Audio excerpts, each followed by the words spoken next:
Назарбаев зияткерлік мектебінің оқушылары әлем барысының бірнеше дүркін чемпионы Айбек Нұғымаровпен жүздесті. Кездесуде мектеп жатақханасының қызметкерлері білім ордасының тәрбиеленушілерін спортшының жетістіктерімен таныстыру мақсатында ұйымдастырған. Жақында қазақ күресінен абсолюттік әлем барысы әлем чемпионаты өз мәресіне жетті. Биыл жерлесіміз Айбек Нұғымаров әлем чемпионатының күміс жүлдегері атанды.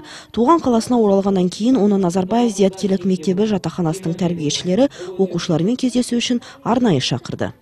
Бұл кездесу кешін ұйымдастырудың мақсаты өскелең жас ұрпаққа салауатты өмір салтын насихаттау, сондай-ақ жерлесіміз әлем чемпионы Евразия барысы Айбек Нұғымаровтың өмір жолын, жаңағы спорттық жетістіктерін насихаттау мақсатында ұйымдастырылып отыр. Кездесу барысында оқушылар спортшы туралы арнайы дайындаған бейнеролик пен ғылыми жұмыстармен таныстырды.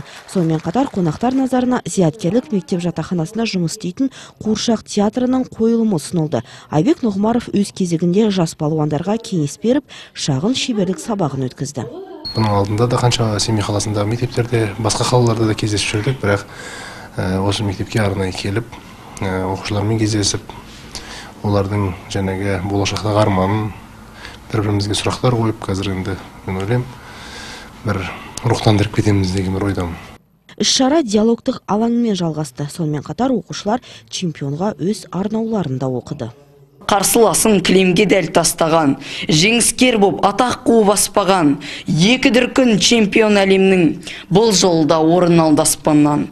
Айта кетерлігі 4-ші рет өткен бәсекеге 30 елден 33 балуан қатысты. Әлем барысы атануға ақш, Аустралия, Әзербайжан, Бразилия, Иран, Испания, Италия, Камерун, Қырғызстан, Пәкістан, Польша, Ресей, Украина, Эстония, Жапония және басқа елдердің атақты балуандары келген болатын.